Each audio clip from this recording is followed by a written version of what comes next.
Hey everybody, it's Heather Vickery. Have you taken our listener survey yet? If not, pause the podcast, head on over to www.vickeryandco.com/survey. It'll take you 2 or 3 minutes, and it really helps me get a better understanding of who my listeners are. We want to make sure we're giving you what you're looking for and having a collaborative effort here on this show. Everyone who participates gets to have a say in the charity we are supporting via the survey. And also, if you choose to leave your name and email address, you will be entered to win a $100 Visa gift card, as well as some other great prizes that are specific to the show. Again, that's www.vickeryandco.com/survey. And the survey will be live until August 12th. So be sure to check it out, share it with your friends. They have to be listeners, of course. And thanks so much for the support. Okay, here's the show. Driven, empowered, resilient. You are listening to The Brave Files, real stories from people living courageously. You can listen to the show anywhere you enjoy podcasts, and we'd love for you to subscribe, rate, and give a review on Apple Podcasts. It really does make a difference, and we appreciate it. Now here's your host, Heather Vickery. Hi, everybody. This is Heather Vickery. Welcome to The Brave Files. Today's guest is Kendra DeLarge, otherwise known as International Kendra, which I think is really awesome. I want to be known as International Heather. I'm just going to say that. Kendra is a woman of wisdom. She's a pillar of strength. She is a determined spirit, and yet she does not limit herself to any box, order, or tradition. She's also a published author. Her book is The Walk, From Hearing to Knowing, and I'm really delighted to welcome Kendra to the show. Welcome, friend. Thank you. Glad to be here. Really excited to have you here. I love what you're doing, and I think our listeners are going to love it also. But let's go a little bit back to the beginning, because as amazing and wonderful and beautiful and strong as you are now, you had a little bit of a difficult start to life. You know, tell us a little about that? Yes, of course. I think that anything that's perfected today started out looking like a mess, and I was definitely one of those things. I come from a background of adultery. My mother and my grandfather's best friend had a relationship. He kind of seduced her into the relationship, and she didn't want the baby that she was pregnant with. So she went to the doctor to have an abortion, and the baby would not suction out with the machine. And so that's you. So, you're that baby yes, I'm that baby. Couldn't get suctioned out from the machine. It would not detach from the uterus walls. Wow. And so the doctor gave her a prescription for a pill. I guess there was a Plan B pill or something going on back then. But the pharmacist accidentally filled it with a diabetic medicine. Oh my gosh. Yeah. So here I am today. You were meant to be, Kendra. Yes. Definitely. No joke. Okay. Mm-hmm. So I'm one. When did you learn this story? When did you know? Well, my mother told me, I believe I was in my early 20s. She told me the story because my father, of course, abandoned her because of me, because he was also married to another woman. Mm-hmm. And my maternal grandparents picked up the slack. And so I did not have a relationship with my father, and he's also dead as well. So I never met him. And I started asking questions, and she told me the story a couple of times. Yeah. Mm-hmm. So you learned this in your 20s, mm-hmm. but how did it inform the way you were raised? You know, I'm a firm believer, not just by experience, but also by watching other people, that the way that we raise our children is the fruit of their conception and the pregnancy. The mentality that you go into something is going to be tangible in the product of it, just like building a house. Yeah. And so when she was raising me, it's not that I didn't feel loved, but I knew that something was missing because we didn't start out with a bond. My mother and I didn't really have that real tight daughter-mother close-knit bond. And when I became an adult, I began to see that. I began to realize that what I was going through was dysfunctional and not normal when I would see my friends and other people. And I wanted that. And a part of me would resent that. So I began to see, wait, something is wrong here. And so I had to work through that resentment. I had to work through that hurt because a part of my life, I went through a season of sadness because I did not have what other people had with their mothers. Was this clear to you as a young child that just somehow you did not have the kind of relationship with your mother that other people had with theirs? No, because I didn't have much to compare it to. Okay. And so when you're a child and that's your main influence and you have other people around, you don't understand the difference between normal and dysfunction because that's all you know. Yeah, I hear you on that. Absolutely hear you on that. Do you have siblings? Yes, I have 2 younger sisters. And what kind of relationship do your younger sisters have with your mother? It's very interesting. The sister under me, she was planned, and my mother and my sister are very tight. Okay. The youngest sister was an oh well, and so she's the youngest, so she's babied a little bit. So, like I said, how we raise our children is a product of the conception and the pregnancy. Yeah. She was an oh well, but not an unwanted. But not an unwanted. Yes. Correct. And so it's easy, you would say that your relationship with your mother is drastically different than your sister's. Yes, in the beginning it is, but we're starting now that I'm in the age that I am now. We're starting to rebuild from there, but it wasn't always that way. But the good for you, though. I think forgiveness is a really powerful gift. It's more about those who forgive than those who are forgiven, and your ability to move past that, I think, is really remarkable. Okay, so having this in the back of your mind, both your experiences growing up and then once you knew in your 20s, how did it impact you being a parent to your own children? Wow. I made some of the same mistakes that my mother did. You know, sometimes things are generational. If that person does not teach you any different or you're not exposed to anything different, you end up repeating that behavior. Yeah. So when I became a parent for the first time with my daughter, I was very protective over her and I loved her so much. I said, this is my child. This is my baby, mine. And I spoke that into existence because a lot of the weight and almost all of the weight of her childhood and her responsibility was on me. Yeah. You know, instead of the other parents. So I went through that same generational dysfunction of single motherhood in a sense with my daughter and with my son. Except, though I can just tell by the way you're talking about them, they were loved. Perhaps not planned. I don't know. Maybe you can tell me if I'm wrong, but loved. As soon as you knew that they were in existence, you wanted them. You wanted to love them. My first one, yes. The second one, no, because of so many. I had so much emotional baggage, and I was so broken when I was with their father, my ex-husband. When I was pregnant the second time, I resented the fact that it was a boy and not a girl because I didn't want to be associated with him. Because I thought I would be raising another him. Wow. Yes. So it was a lot of emotional baggage and hurt and pain that I had to go through. And the very thing that I thought I did not want was the very thing that helped heal my soul. And that was my son. Isn't that funny how that's almost always the way? Yeah. Yeah. Not funny, haha, but funny, strange. Yeah. So you were, just to make sure I heard that correctly, because of the experience you'd had with men, particularly your then husband, you were afraid of bringing a male child into the world because you thought there's no way, there's no hope for this boy to be better. Because that's the only experience that I had, especially growing up, you know, being sexually abused and almost every man in my own life doing something to hurt me. I thought that I was going to produce the same thing because I didn't have any other example to show me otherwise. Well, what a gift you are to your children and one day maybe your grandchildren to say that you can change that story, right? Yes. That didn't have to be your story. So how does that shift? How do you go from thinking, oh my gosh, I'm having a boy and men are bad to having a really close relationship? And you said that he's the thing that you most needed. And I assume, again, tell me if I'm wrong, that he is not like his father. So how does that shift? Not at all. Not at all. You have to surrender to the process. You know, you have to let go of your own inhibitions. You have to be willing to say, I am going to let my fears aside and I'm going to step out and take the risk and allow myself to be vulnerable with my children and allow yourself to be healed. You know, healing is there, but you have to want it and accept it.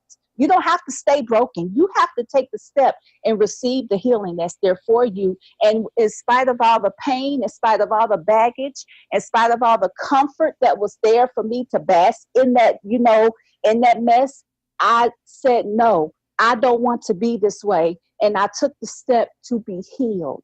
And that's why my life changed, and they didn't reap the fruit from the baggage that I used to have. Good for you. That takes a lot of introspective work. It takes a lot of intention. So, yes. Okay. So thank you so much for giving us all that background, because I think it informs how you moved into the rest of your world. Now tell us, how do you go from this to being International Kendra? And who is International Kendra? Oh my goodness. It was, all of those ingredients made the baker's cake that you see today. All of that was the seeds and the ingredients to bring what you see now. The different experiences that I had, not only as a child, but growing up and becoming an adult, the different experiences with men and in relationships, and then just out there in society, being ostracized or rejected because I did not fit in a box. And I was never a person who followed the crowd. I always did my own thing because I'm a why person. Don't just tell me what, I want to know why or how. Yes, me too. And I love that. Yeah. And a lot of people aren't like that. They just accept what's told to them, just like the news or just like stories and gossip. They accept what you tell them and they don't want to go further. I'm the type of person that will go further because I don't put any 100% trust in anyone or anything. So that distrust, in the sense that I have for people, is what led me to learn more things, because I didn't trust everything that was just handed to me. I took it a step further. Yeah. So to do that and have that foundation opened the door for International Kendra. But my first career choice was to be a lawyer and a full-figure model. This is not something that I was planning on or had a vision board for. I didn't even want to get on a plane, Heather. So this was something that I was just exposed to, and it became a dream. I saw this, and it started to become my own dream. And I started to walk through the steps that prepared me for that. I began to have relationships with people from other cultures and other countries. That inquisitiveness led me to these other places and other connections. And so I ended up going on a mission trip to Nigeria 8 years ago, wow. This month, actually. And yeah, it was exactly 8 years ago. And that's where International Kendra was birthed, because I found out that I originated from the very part of Nigeria that I was visiting. And how I didn't did you know discover it that when you got there? Talking to the people and meeting people and making connections in different organizations. And I did a background check on my father's family. And I realized that I am a descendant of what's called Edo State. And that's exactly where I was. Okay. So you get there and you feel this deep, tight connection. And then what? What do you do about it? I didn't want to come home. I know that feeling. Yeah. I didn't want to come home. The only thing that brought me back was my 2 children. When you first find out something new, you're very excited and you're very passionate, and there's a lot of zeal. But before you can step out in it, you have to be tweaked. You have to be strengthened. You have to be prepared. So although I was excited, I was not ready. Yeah. So it took me some time after I came home and I got out of the emotional part of it, got out of the feelings, and start to dig into the foundation and into the different aspects of what the culture is really like and what are they really going through, instead of what, the news or the media wants you to see. I saw it for myself, and it's not what they tell you. Right. So I had to be ready and prepared and positioned. I had to go through some more challenges in my own life so that when I got into that leadership position in front of those women and in front of those girls, I could empathize with their situations because I knew from A to Z what they were going through. Okay, so let's give a little bit of background. Okay. You mentioned the women and the girls, but we haven't necessarily talked about what you're doing for them. Okay. So I know that you said you were called to do something and the timing wasn't quite right. What did you end up forming? What is your business and your mission? So my mission of International Kendra, the tagline is crossing barriers to break chains. And those particular chains that are being broken are racial changes, cultural change, educational, even political, socioeconomic, to let women and girls know that no matter what land you are in, no matter if you're a CEO or you're a ghetto slum dweller, we all have something in common. We are female, we are women, and there are things that we all are going to endure just because we're female. Yes. And that's where the root of what my mission comes from. It's because you are female, you are a woman, you're going to go through this. And that's the target that I hit. Okay. So how are you reaching women? And are you working with women only in Nigeria, or are you also working with women here stateside? Well, I go Nigeria, of course. West Africa is my passion, and also here. I operate as an empowerment speaker. I operate as of course, global missionary and as a mentor. So I speak at events and, of course, do workshops and podcasts. And then the missions trips. I haven't been on a missions trip in almost 4 years because there was some things I had to go through a season of dealing with some things here. Yeah. So I have not been back out yet, but I'm going back out next year. Now, I believe you told me when we spoke before that you were working, are you working to build a nonprofit or a... Yes. What are you doing? Tell us. What's happening now is called the Safe Haven. It is in the foundational work of creating the first internationally based transitional women and girls shelter in Nigeria. Awesome. And it's transitional for, they still deal with a mostly male dominated culture. In some areas, it's legal for the men to beat them unless it's not grievous. And grievous to me could be something different for that man. Yes. So, and that's acceptable in their culture. And then there's a lot of stigma on how you appear to other people. Well, if you get pregnant out of wedlock, your family can disown you. And a lot of these women are having babies and sending them to orphanages, not because both parents are dead, but because they can't take care of them because they lost their source, because they were banned or ostracized by their families for their part that they played in the pregnancy and the man not being held accountable, in a sense. So those women who have babies out of wedlock, for example, can come to your safe haven. Yes, that's the plan. So that they could come to this place and get empowered and get healed, and not to encourage them to leave their husbands if it's spousal abuse or whatever, but to empower them with the tools to make the decision that they think is best for their lives. Yeah, to save their lives. Yes, to save their lives. It won't be my place or our place to tell them what to do, but to let them know these are your options and we are behind you, whatever your choice is. I think that's really powerful and important and valuable. We as people shouldn't be in the business of telling other people how they should live their lives. Yes. But we can be in the business of giving people information and knowledge and letting them choose for themselves. Right. That's the goal. Sometimes we see things that the person in the situation cannot see, but until they see it themselves, nothing that you say is going to make it change until they believe what they're seeing in the mirror. You can't save an abused woman until she understands and accepts that she's being abused. That's right. Absolutely. 100%. Okay, so talk to me about, I love that, by the way. When is this safe haven gonna open? Do you have a timeline on it? We don't have a timeline. Things operate on a more expeditious timeline here. When you're going into another country, there are some barriers and some opposition that you have to face, especially when you're empowering a group of people or a segment of people that they don't want empowered.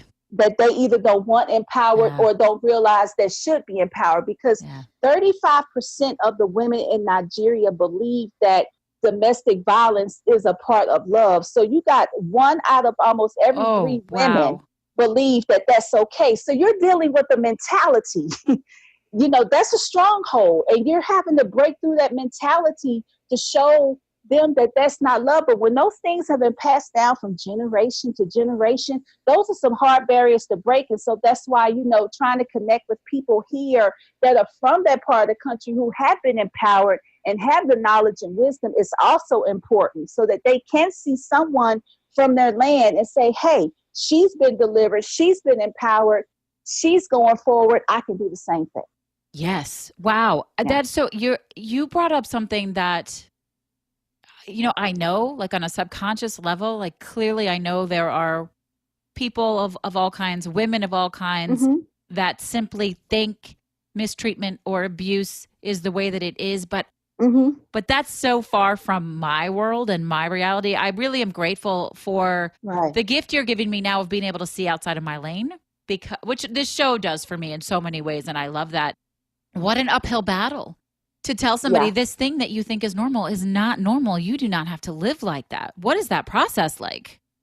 It's challenging when you introduce something to a new mindset to someone. Even here, when you tell someone that all they know is poverty and all they know is the worst of everything, and you introduce them to the Ritz-Carlton or you introduce them to a Maserati, they're not going to know what to do with it. They may think they're not worthy of it. They may try to just build resentment, and fear comes up. It's the same thing. When you introduce someone to something different that they don't know about and it's new, you're going to run into a lot of different emotions and a lot of different resentment. You may even run to a lot of opposition and tantrums. Yeah, right. Because they don't understand what's happening, and fear will definitely be there because you're doing something new, right? You're taking a risk. And new. Different and new. So that's the same thing with showing someone the light in the midst of a dark situation. Sometimes it can be fearful. So you have to walk with them. You can't just tell them, oh, this is it. Yeah, go do it. You have to be willing to walk with them and do that journey, because they may backlash. They may fall back a little bit. They may relapse. And you have to be strong enough to walk them through those relapses. Absolutely. I mean, even on a very basic level, when I'm coaching somebody, it doesn't do any good for me to say, well, this is what I see as the problem, and this is how I think you can fix it. I ask questions that get them to say, oh, that's the problem.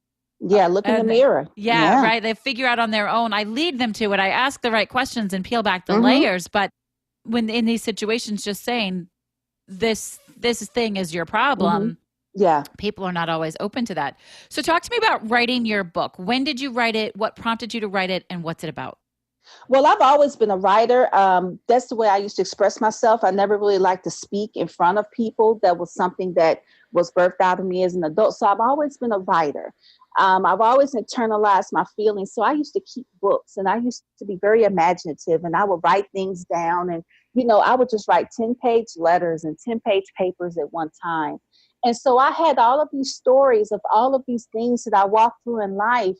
And a young lady that was in my life at that time as a friend, she said, why don't you write all those things down? Let me read it. Let me see it. And I didn't want anyone in that part of my world, because I was very private, still very private, and kind of secretive. And I didn't want anyone to know that I was going through the things that I was going through, or I had gone through. And she was like, she just kept encouraging me. And one day I was asked to contribute to a book it was called Phenomenal, That's Me Still Standing. And I contributed the story of my walk as a widow.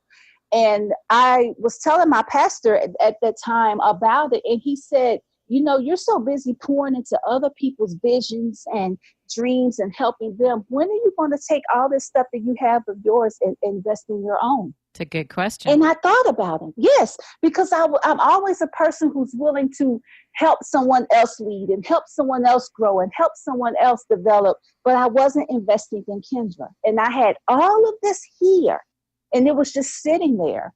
So I said, you know what? You're right.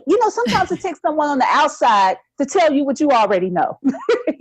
All the time. I hear that as a coach all the time. Why didn't I think of that? Excellent. So you went out and you wrote it, and it's your story then. Yes, they're my stories. Each chapter is about something different. And of course, I changed the names of the people to protect the innocent and the guilty. And so there are different stories of different situations and how I gained the wisdom and the strength and the empowerment that I have now through all of those situations.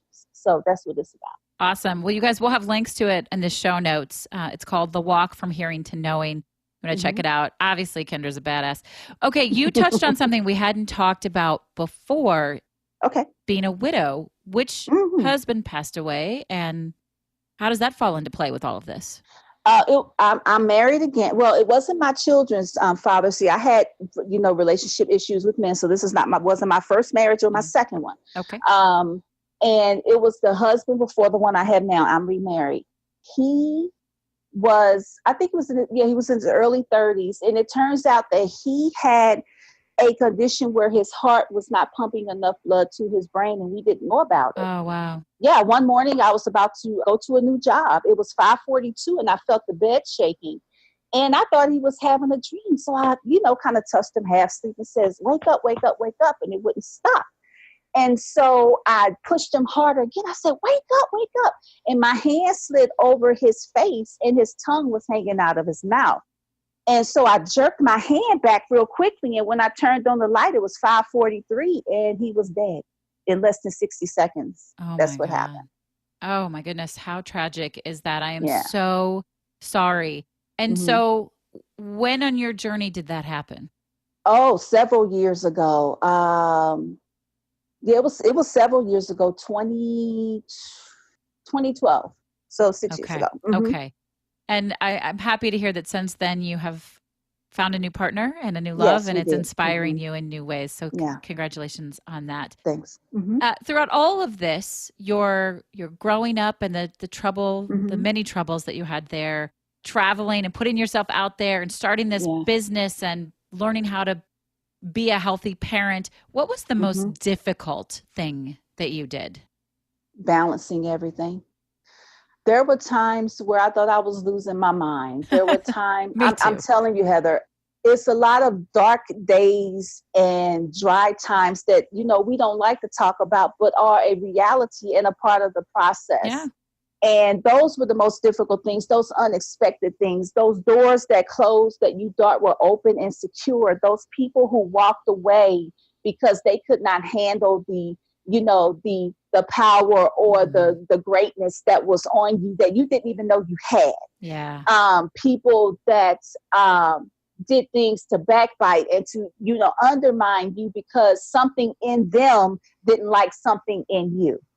Those were some of the things. And then I had my own health challenges I had a double retina detachment in my right eye. So Whoa. I had, in my right, this time last year, I was having my second surgery where I was out for 8 weeks because of that. So in the midst of all of that, I still held on to the vision that I had. One thing I learned in all of this is that when you start to focus on yourself, you start to lose the game. You start to lose power. But if you have something outside of you that you can hold on to, even if it's another person, whose situation that you care about, whatever that beacon of hope may be, if you take your mind off yourself, your problems are not as heavy or as bad as they seem to be.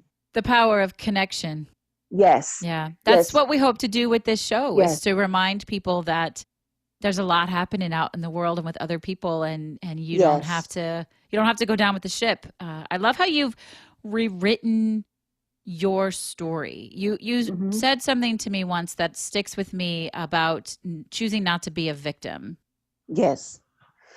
Two things I've never called myself is a victim and a single parent. I may say single mother or sole mother, but to me, when sometimes people like to crutch or even glorify single parenting as if that's something to strive to be. Dysfunction is not anything that we should strive to work on. I hear that. I say single parent sometimes, but not in a way that I want someone to feel sorry for me or as a crutch, but as a way of identifying that these are my priorities.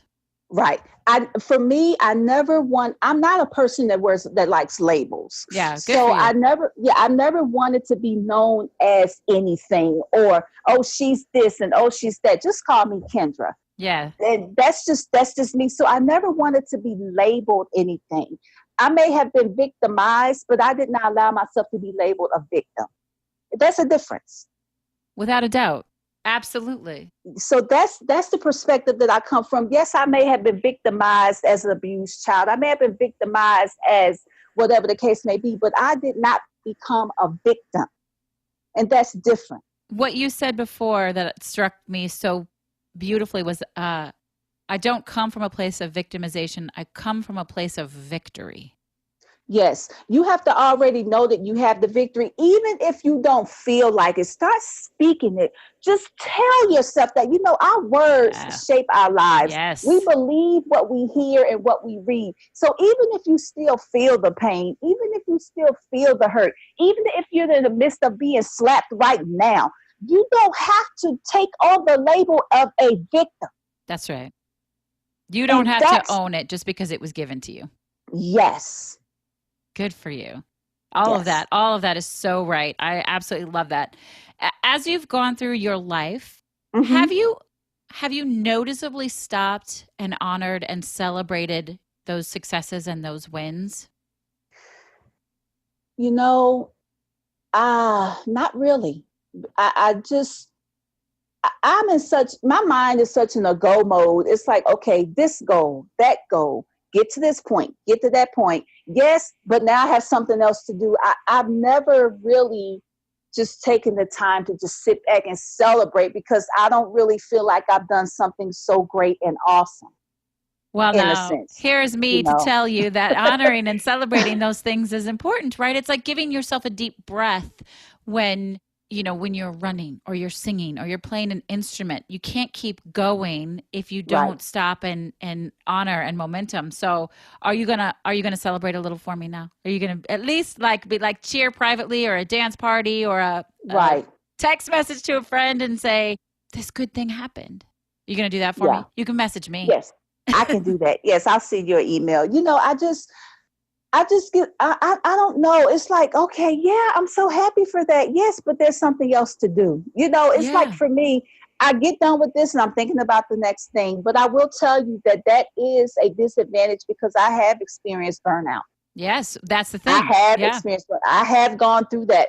But I just, even at night, sometimes I wake up and my mind is still going, oh, the next thing. Oh, the next thing. Yeah. I am learning right now, Heather, how to rest. This is important. Not sleep, but rest. Yes. Because I didn't know how to do that. And when we don't rest, especially as women with the burdens that we bear in life, we experience the burnout. We get so busy helping other people and pouring out that we end up pouring out from empty cups, That's exactly right. pouring out, yes, from a car that's running on fumes.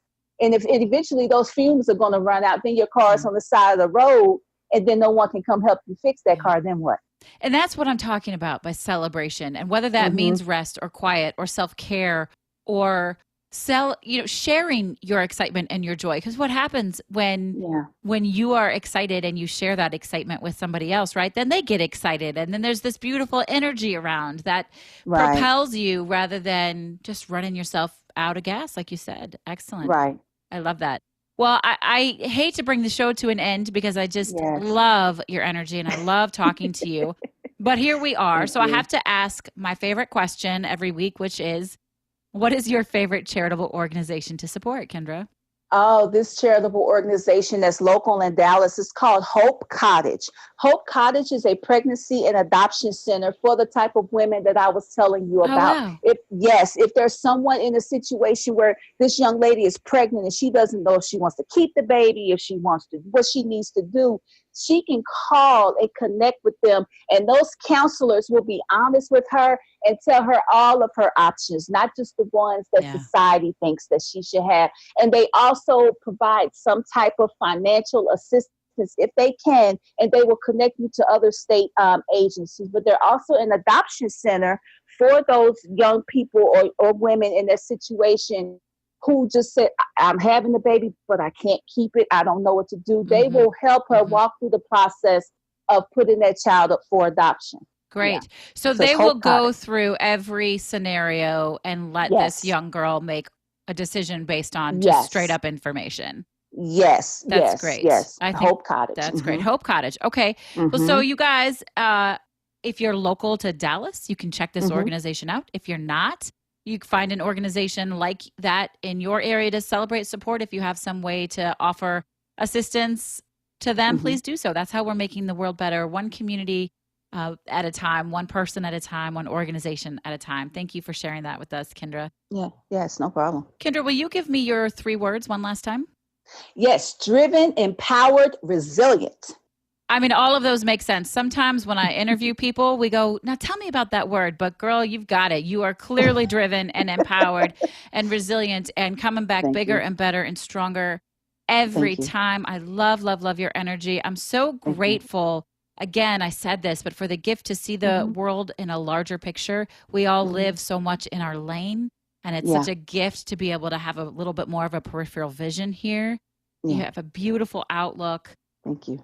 Thank you so very much for sharing all of this with us today. Thank you for allowing me to.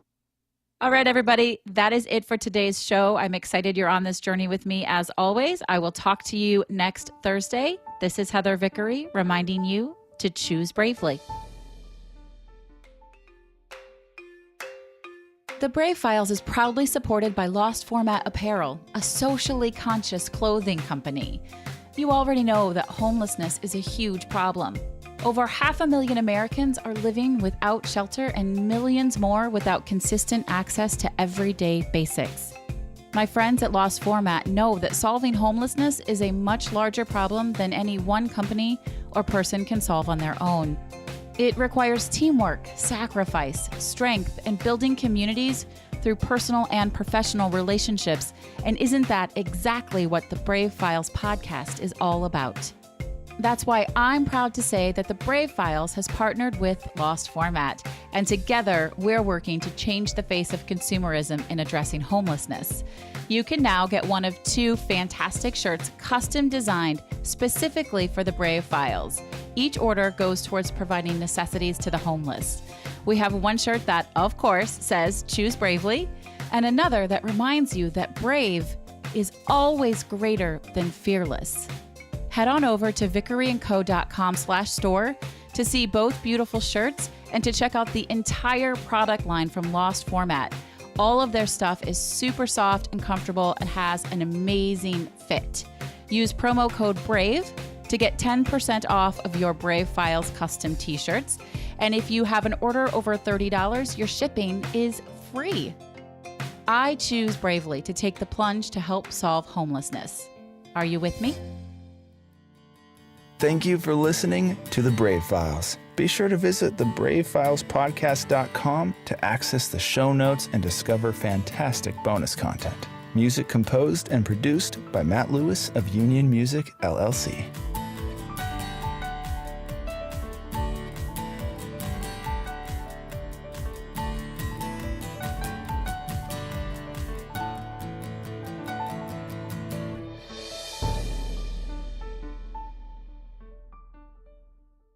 Special thanks to our editor and audio mix expert, Andrew Olson. I am eternally grateful for all that he does to make each week sound so fantastic.